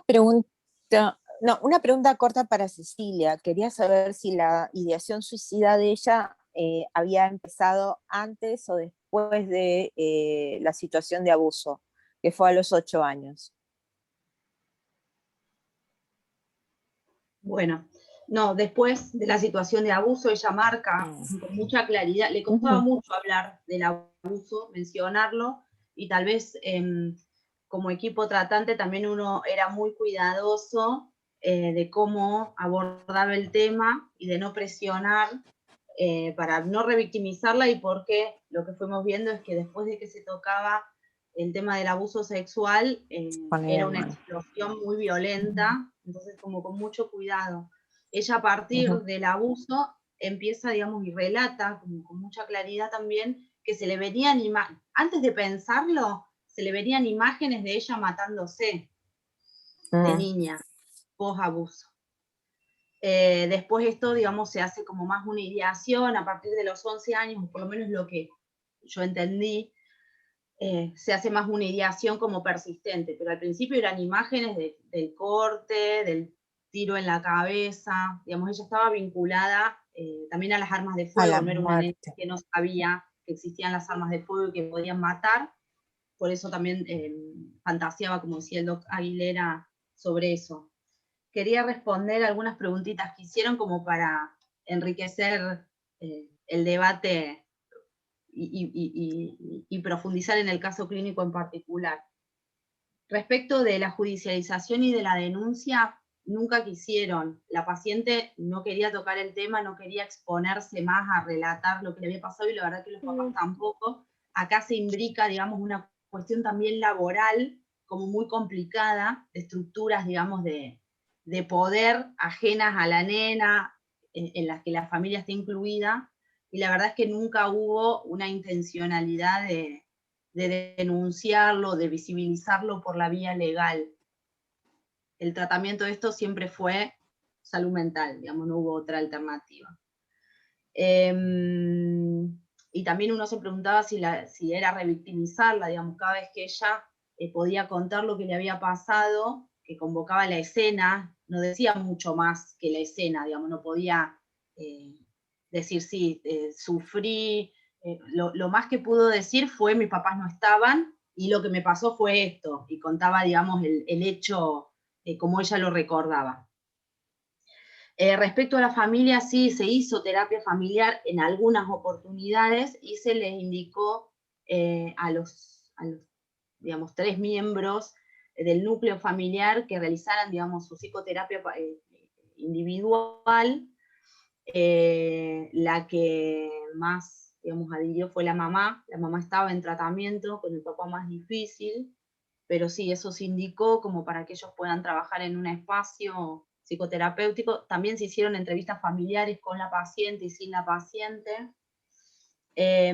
Hay una frase que yo no la dije porque realmente era mucha información y no quería marearlo, traté de que sea como más conciso y claro, pero hay una frase que nos impactó que dicen los papás en un momento es: nosotros no podemos venir todos los días porque trabajamos, podemos venir, o sea, miércoles y viernes porque trabajamos, ¿no? No podían tomarse más tiempo para implicarse en el tratamiento de la hija o para acudir a los llamados del personal asistencial.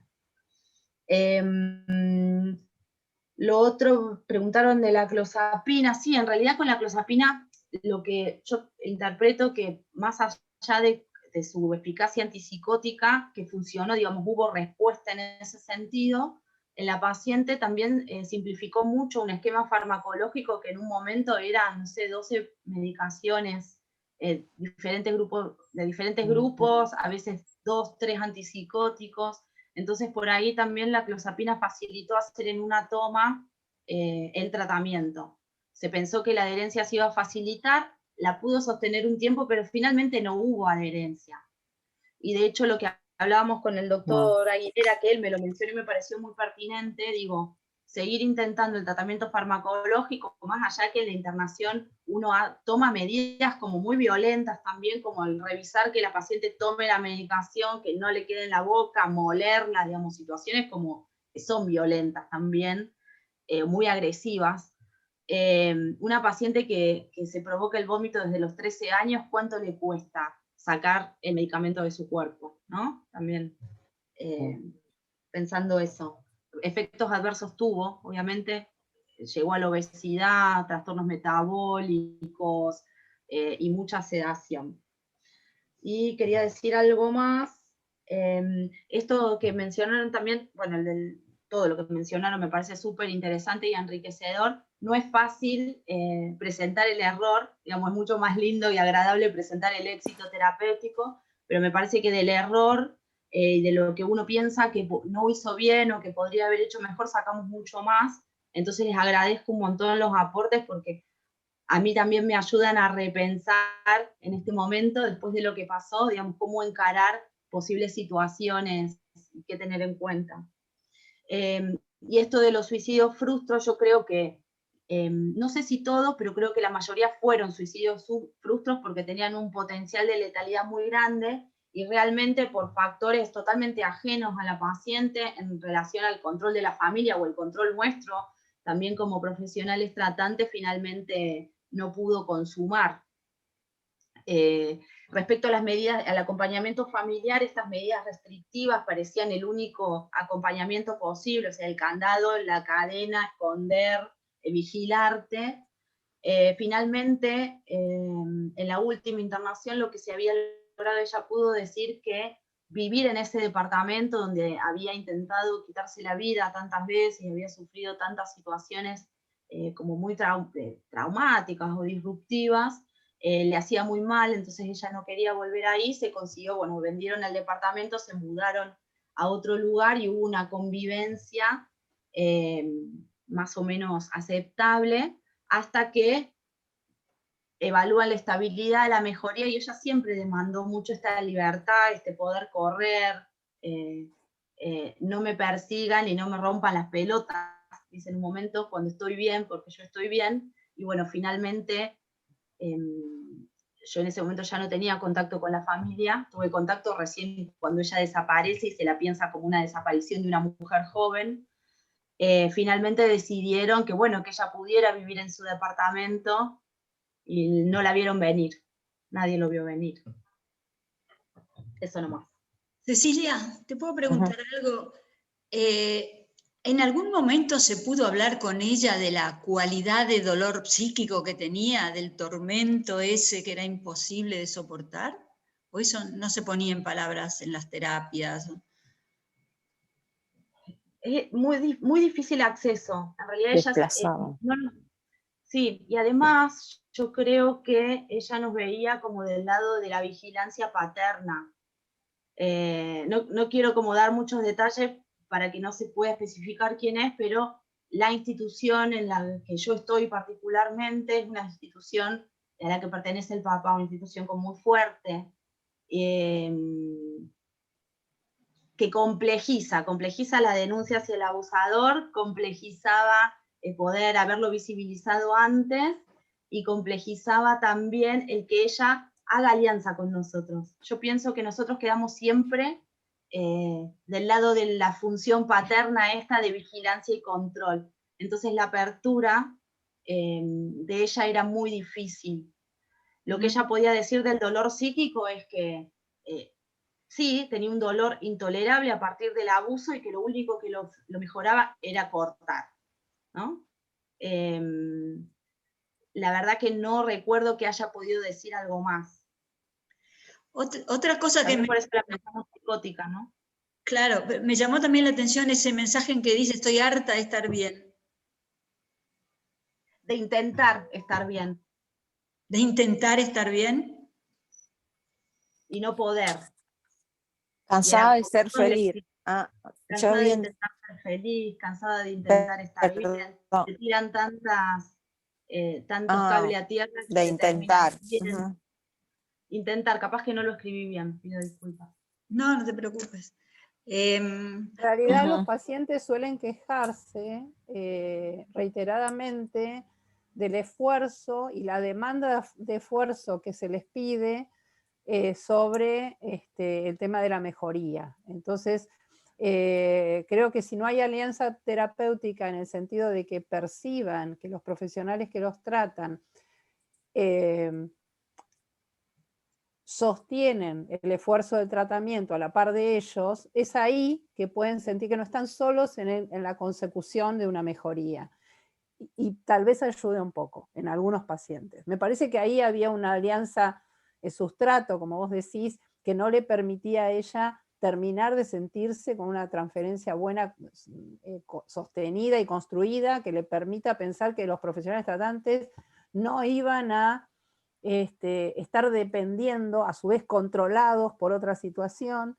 Y sí, esto de la función paterna de control me parece que es justamente la parte más demoledora de la función paterna, porque la función paterna debería ser la de la cuestión de la terceridad, la cuestión del orden social, y no el del control social.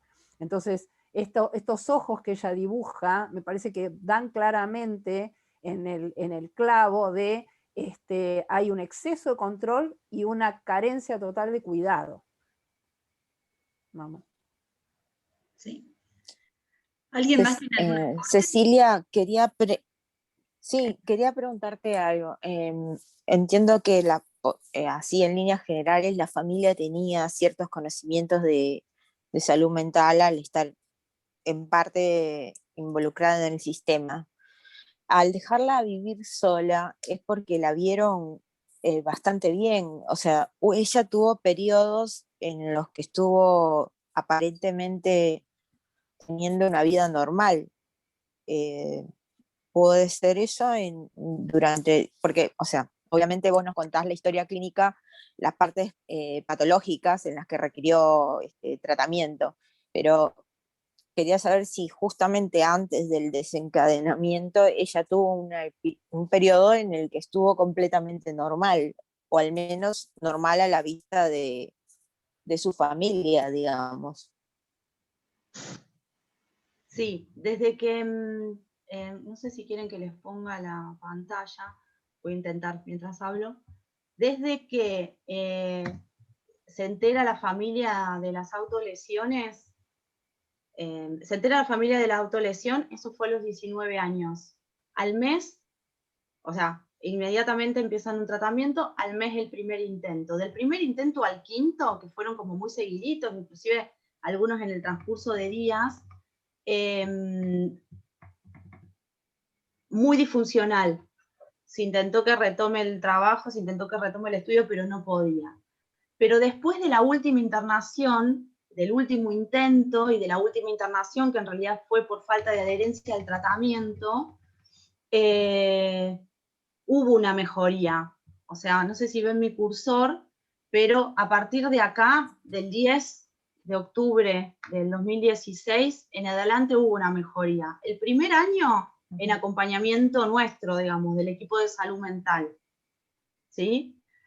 Y el último año, sin acompañamiento, o sea, ella había abandonado también la psicoterapia, pero estaba bien. Eso es lo que dicen los familiares. Había vuelto a trabajar, le estaba yendo bien a su carrera, que realmente cuando ella hablaba del cine, es algo que le gustaba mucho, que la gratificaba, y realmente era muy creativa. Y grupo de amigos, buen vínculo con la familia, digamos, ya no tanta pelea, como que se podía avisar si no estaba bien. Pero sí, los últimos 2 años serían, a partir del quinto intento, los últimos 2 años estaba bien, por eso habilitan, digamos, esta libertad que ella demandaba, y se va a vivir sola. Claro. Muchas gracias. ¿Alguno tiene algún aporte más para esto? Dale. Alida estaba esperando. Dale, Alida. ¿Estás? Ahora voy a abrir. Ay, acá estoy. Bueno, primero agradecerle a Cecilia lo completo de todo lo que nos expuso. Muchas gracias, Cecilia. Luego también lo que quería decir es que estoy absolutamente de acuerdo con lo que planteó Enrique, y también quería decir que estos pactos de silencio de los cuales hablamos hicieron también que pasó tanto tiempo que después la paciente lo que hiciera fuera mostrar más conductas de acting que poder hablar del tema preciso, ¿no? Y si tuviese algo que decir, es que a veces los profesionales tenemos un poco de temor en abordar directamente ciertos temas, como el tema del abuso, y que creo que habría que por ahí ir más directamente en estos casos, ¿no es cierto? Y lo que planteaba Cecilia, de decir, bueno, no se sabe bien el hecho, pero esto del padre vigilante y demás, bueno, muchas veces a veces se puede cambiar un poco hacia el otro tema del padre por ahí no tan vigilante y más protector, aunque desconozco un poco la situación, ¿no? Y creo también que debido a lo que ella estaba planteando, es decir, lo que mostraba, y aunque pidiera la libertad, porque después la libertad, pero era como una prisión, ¿no? Porque había que poner los candados, hacer las cosas. Creo que en algunos casos, bueno, la libertad entendía de otra manera, pero con el acompañamiento de alguien realmente, a lo de eso, ¿no? Con el acompañamiento realmente, con un acompañante terapéutico. Yo lo hubiese planteado de esta manera. Por otra parte, lo de la terapia familiar también me parece fundamental, y sobre todo, más que nada, hubiese hecho hincapié en la terapia familiar en relación con terapia vinculada con la mamá, porque ella cuando estaba angustiada y demás, llamaba a la madre, ¿no? Que creo que eran así como lo más evidente de esta familia en relación a ella. Y después otra cosa también que quería plantear, yo soy psicóloga, no soy médica, es que si bien no vi el primer dibujo, sí vi algunas de las otras cosas del psicodiagnóstico. Y de pronto, en cuanto al Bender, ¿no? Toda esa situación muy como desorganizada, cuando hay situaciones que se llaman de choque, muestran siempre una conducta impulsiva de base muy importante.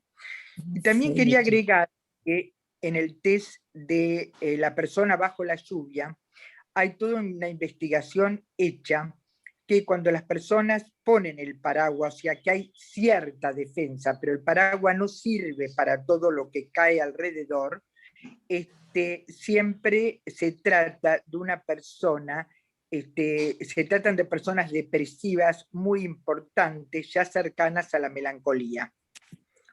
Bueno, esto es lo que quería agregar. Muchas gracias, Alicia. Perdón, Alida.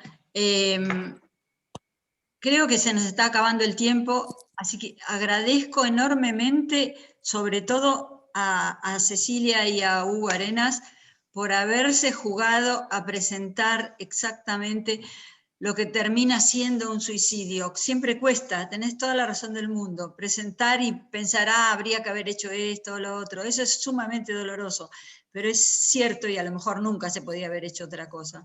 Y me adivinaste el pensamiento, porque yo te quería decir si para terminar podíamos poner el texto de lo que esta chica escribió y que en donde ya está descrito su dolor y su incapacidad. Y veo ahí los ojos del padre, es muy impresionante. Así que podíamos dar por terminado esto con el tema que acabas de poner en la pantalla. ¿Querés leerlo? Cecilia. Estás muteada. Bueno, lo leo otra vez. A ver. Luces eléctricas que te provocan cosmovisiones, una orgía de drogas inyectables para escapar de este mundo de sangre y verterse al sexo y a las drogas, la aceleración, los puntos y aparte. Sácame de acá. Escucho las voces y las voces que voy a liberar. Escritos subcutáneos. Se le informa al lector de los peligros de estos escritos salidos de las vísceras, de las entrañas. Son perjudiciales para la salud mental. Sangre y huesos que somos, arden entre las cenizas de un corazón de cabra, o rituales comparecientes de nuestra alma, o vibraciones infernales de la sinapsis cósmica que nos baña la locura, o danzas alrededor del vientre del advenido. Llamas nos encuentran en la parafernalia de la adicción, la locura y el miedo a esa locura. Muchísimas gracias, muchísimas gracias. Acá vamos a dar por terminado y gracias por venir, gracias por los aportes de todos los del capítulo de suicidología. Muchísimas gracias a Stein por invitar a la presidenta del capítulo. Nos aportaste un montón de cosas, así que muchas gracias a todos. Gracias a todos y gracias especialmente a vos. Muchas gracias a A todos. ustedes también. Un placer escucharlos. La verdad que sí, qué bien. Gracias, Cecilia, excelente presentación. Sí, Muchas gracias. Cecilia, muy clara, Cecilia, muchas gracias. Y veo lo productivo que es también trabajar entre distintas visiones, ¿no? Entre distintos capítulos. Se volverá a repetir, espero. Un gusto. Muy bien. Bueno, acá no nos van a cortar. Adiós. No, porque estamos con tiempo. A todos. Que tengan buen fin de semana. Adiós.